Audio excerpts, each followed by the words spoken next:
घर की बहू शीना को इस बात का बड़ा घमंड था कि जिस काम में वो हाथ डालती थी वो काम अच्छा हो ही जाता है। शीना की हर बात में हाथ का इस्तेमाल जरूर होता था। एक दिन शीना का पति आकाश उससे कहता है, कल जो वो भिंडी बनाई थी ना तुमने, वाह वाह वाह वाह, मजे आ गए। मैंने अपने हाथों से बनाई थी। मेरे हाथों में वैसे भी जादू है, जिस चीज को छू लेती हूँ सोना बन जाती है। अब ये थोड़ा ज्यादा हो रहा है। मतलब अगर हर चीज को छू के सोना ही बना देती हो तुम, तो हमारे नाम के पीछे भी अंबानी ही लगा देते हम। चुप रहो, मुंह पे हाथ रख लो, कुछ भी बोलते रहते हो। शीना की सास बगिया से पूजा के लिए फूल चुन रही थी। सुंदर, अति सुंदर, कितने प्यारे गुलाब के फूल हैं। भगवान जी खुश हो जाएंगे। मैंने अपने हाथों से जो पौधा लगाया था, मेरे हाथों की कोई भी चीज बेकार नहीं जाती। हाँ बेटा, सही कह रही है। इसीलिए तो तुम्हारे पिताजी से मैंने अपने बेटे के लिए तुम्हारा हाथ मांगा था। और उन्होंने हाथों हाथ में मेरा हाथ आपकी बेटी के हाथ में दे भी दिया था। हाँ बेटा, वो तो है, पर मुझे ये बता, तू ये हर बात में हाथ क्यों बीच में लेकर आती है? माँ जी, पंडित जी ने हाथ मेरा देखकर नैनीताल में कहा था कि मेरे हाथ जगन्नाथ हैं, मेरे हाथों से कभी कोई काम नहीं बिगड़ेगा। तो मेरे हाथों की तारीफ तो मुझे करनी पड़ेगी ना। हाँ हाँ, ठीक ही कह रही हो वैसे। तो मिलाओ हाथ इसी बात पर।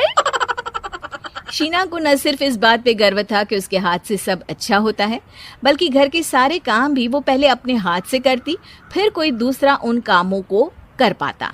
एक दिन शीना कपड़े धो रही थी। अरे घर में वॉशिंग मशीन है तो सही, खुद क्यों थक रही हो? कपड़े पहले मेरे हाथ से धुलेंगे, फिर वॉशिंग मशीन से। पहले हाथ की सफाई, फिर मशीन की धुलाई। अगर आज डाकू गब्बर सिंह होता ना, तो वो ये हाथ मुझे दे दे ठाकुर तुमसे जरूर कहता, और मैं तो दिलवा भी देता तुम्हारे हाथ। हर एक काम में हाथ बटाओ, ज्यादा जुबान न चलाओ, वरना दूंगी एक उल्टे हाथ से। क्या दोगी? कपड़े दूंगी, लो निचोड़ो। ऐसे ही एक दिन, अरे बहू, ये सोफे पर चढ़कर हाथ से पंखा क्यों घुमा रही हो? माँ जी, क्योंकि मेरे हाथ से घूमेगा तो ज्यादा अच्छे से हवा देगा। अरे बेटा, फिर तो तुम गाड़ी का पहिया भी हाथ से घुमा के मायके जाया करो। एक बार आकाश ने घर पर कार लाने की बात छेड़ी। माँ, सोच रहा हूँ कि एक कार लेकर आता हूँ। ले ले बेटा, क्यों नहीं? अरे पैसे हो तो हवाई जहाज भी ले लेना। हाँ, पैसा तो हाथ का मेल है, ले लेते हैं। इस हाथ पैसे देंगी, उस हाथ कार ले लेंगी। मुझे तो लगता है कि बहू कार भी अपने हाथों से धक्का लगाकर घर लाएगी। वो तो नहीं करूंगी, लेकिन सबसे पहले स्टीयरिंग पर हाथ मैं ही लगाऊंगी, ताकि गाड़ी का आना शुभ हो। अरे घर ले आने तो दो, फिर हाथ लगा लेना। लेकिन शीना नहीं मानती। अगले दिन ही सब कार लेने जाते हैं। शीना सेल्समैन से कहती है, भैया ये कार बहुत पसंद है, पैक कर दो। अरे ओ भाग्यवान, 2 मीटर कपड़ा नहीं है जो पैक करवा ले, जरा चला कर तो देखने दो। यस सर, बिल्कुल, टेस्ट ड्राइव कीजिए ना। अरे नहीं नहीं, सबसे पहले मैं हाथ लगाऊंगी गाड़ी को, मेरे हाथ अच्छे हैं। अरे यार, हाथ तो मैं भी धोता ही हूँ, और आजकल तो सैनिटाइजर से भी धोता हूँ। मेरे काम में हाथ ना अड़ाओ। अरे टांग ना अड़ा होता है भाग्यवान, हाथ नहीं। शीना ड्राइविंग सीट पर बैठ जाती है और आकाश उसे गाड़ी के फंक्शन समझाता है। देखो शीना, ध्यान रखना, ये है स्टीयरिंग, इससे राइट लेफ्ट जाएंगे। ये है एक्सेलरेटर, इससे स्पीड कंट्रोल कर सकते हैं, और उसी के पास में है ब्रेक, जो तुम्हारी जुबान में शायद मिसिंग है। ठीक है, ज्यादा भी सिखाने की जरूरत नहीं है। मेरी माँ तो कहती है कि मैं अगर अपनी शुभ हाथ लगा दूं तो जग घूम जाए, तो ये स्टीयरिंग क्या चीज है?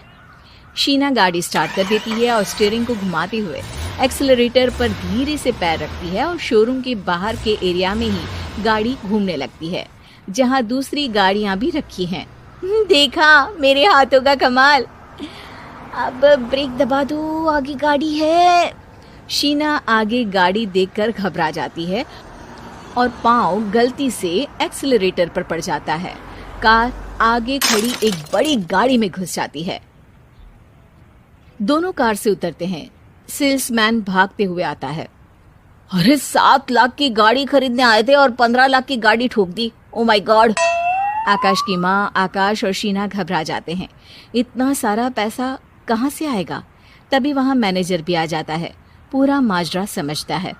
अरे टेंशन मत लीजिए, गाड़ियों का इंश्योरेंस था।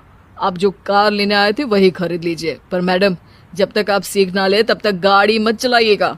अभी तो आपने गाड़ी बस ठोकी है, जिसका बीमा भी था, लेकिन सड़क पे चलते हर इंसान का बीमा नहीं होता। अरे मेरे हाथों से ठुक भी गया ना तो उसकी जिंदगी बन जाएगी, और अगर चला भी गया तो स्वर्ग ही पाएगा। मैनेजर साहब, मेरे हाथ में कोई दिक्कत नहीं है, वो तो बस पाँव गलत जगह पर चला गया था। शीना की बात सुनकर आकाश अपना सर पीटता है और उसकी सास अपने हाथ से खुद का मुंह छिपा लेती है और मैनेजर हाथ